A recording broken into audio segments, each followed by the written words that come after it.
Hello, hi, and a warm welcome to the Samadhi Podcast, a series of short talks and guided meditations that help you become a happier, more peaceful, and positive person. Learn how to calm the mind, deeply relax, gain control of feelings and emotions, and let go of stress and anxiety.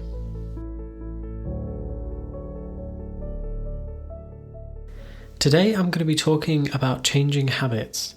I recently received an email with a request to talk about changing habits, becoming aware of them, breaking damaging habits, and embedding new positive ones. So thank you so much for that request. It's a really great topic, and I think already implicit in the question actually is part of the answer. So you called it a habit, and awareness that it is a habit and labeling it as such is already really, really empowering. So a habit is a regular tendency or a practice, or a routine of behavior that you repeat regularly and often subconsciously. So it's a fixed way of thinking or feeling that we've acquired by our previous repetition of that way of thinking or feeling. And I like to think of habits and these pathways of thinking or feeling as like a network of public roads. So let's take this analogy. Your mind is like a bus station, and every time a thought comes through the mind, it's like a bus coming in and stopping at that station. And so if we're living quite unconsciously and we're not practicing awareness of our mind and our thoughts, then every time a bus arrives at the station, it's the same as with a real bus. If we're not paying attention to where it's going and just getting on that bus, and we go on that journey until it's end of the line, you've reached your destination. That could be an emotion like jealousy, anger, fear, or even joy or excitement. Or it could be a memory, a good or a bad one, or an imaginary scenario. And so following any thoughts or feelings for the first time will create a new bus route.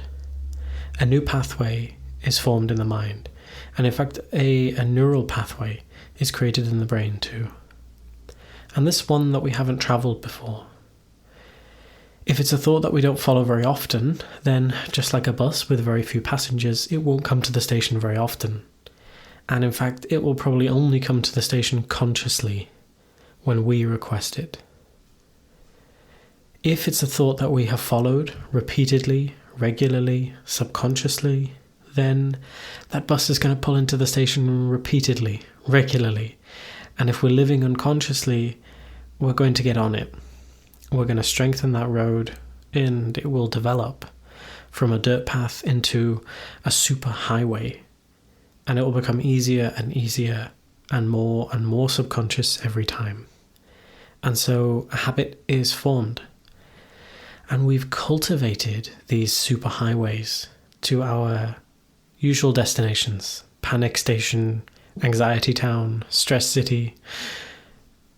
And now these habits then, whether they're good or bad, they've become automatic. Automatically, the thought, the catalyst which begins the routine of behavior, it will appear in the mind without our generating it. So the bus arrives automatically, and off we go. The good actions, the positive behaviors that we want to develop, let's say meditation, yoga, eating healthy, practicing gratitude, going to the gym, these habits, these actions, they do not arrive automatically. They only arrive with effort, conscious effort. And the roads are small, narrow, bumpy, and it requires not just effort to start the practice, but it's continuous effort to get to the destination. Like having to poke our bus driver to keep awake or something. So this is all a nice analogy, but what does it mean? Well, what it means is this is how habits are formed.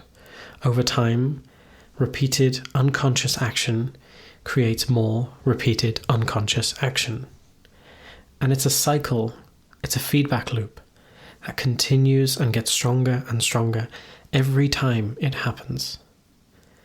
So to answer one part of this question about embedding new positive habits, is it possible then to develop a habit through repeated conscious action?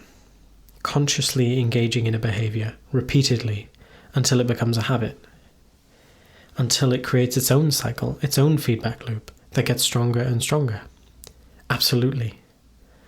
Examples are all around us. Anybody who has ever achieved great genius in music, science, or art, anyone who has achieved remarkable results through training their body, meditation practitioners and contemplatives who have become more patient, calm, loving. All of these journeys started with effort, conscious effort. And that effort came from simply having an aspiration and a motivation. So, to embed new positive habits, we need to start with a simple aspiration to achieve this habit. With this aspiration, and by reflecting on the benefits of having such a habit, we'll develop enthusiasm and motivation, and this will help us overcome laziness, which is the first obstacle on the path to developing a positive habit. So this means fully immersing ourselves into the why behind our desire to have this positive habit, knowing what it is we must do, thinking about it, and in the end, just doing it repeatedly, consciously. And we can know and be confident that this sort of level of effort is only required at the beginning. And as the habit forms and that road becomes wider, stronger, enthusiasm, natural enthusiasm, will start to carry us.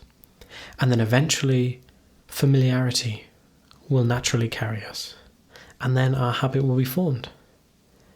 So that's cultivating a new habit. But what if, say, the new habit we wanted to cultivate was patience, and in the way is a negative habit of being quick to anger, frustration, irritation? What do we do here? Here we cultivate self-awareness.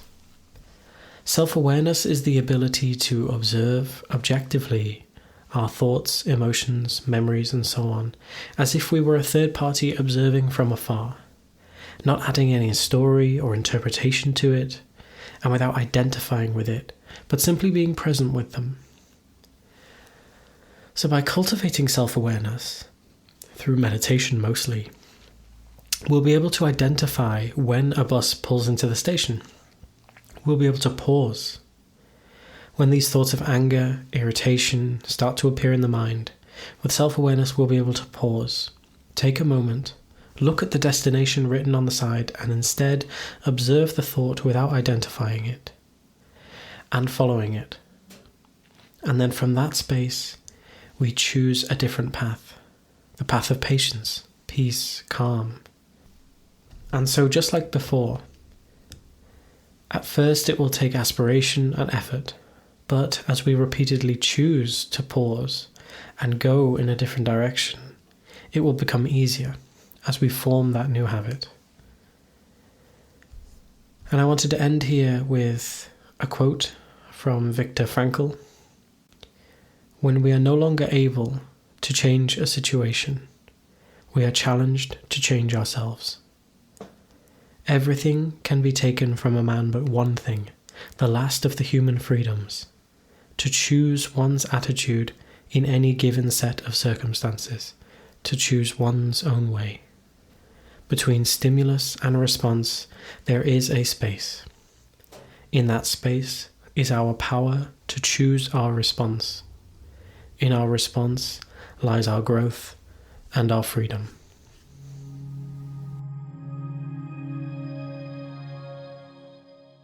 I wanted to thank you for listening to this week's podcast, and I hope it brings some benefit to you. If you would like to learn more about meditation or join us for our free weekly online meditation sessions, then please join our Samadhi community on Facebook. Just go to our website, samadhi.org.uk, click on support, and click on join our Samadhi Sangha, and you can find out all the information there.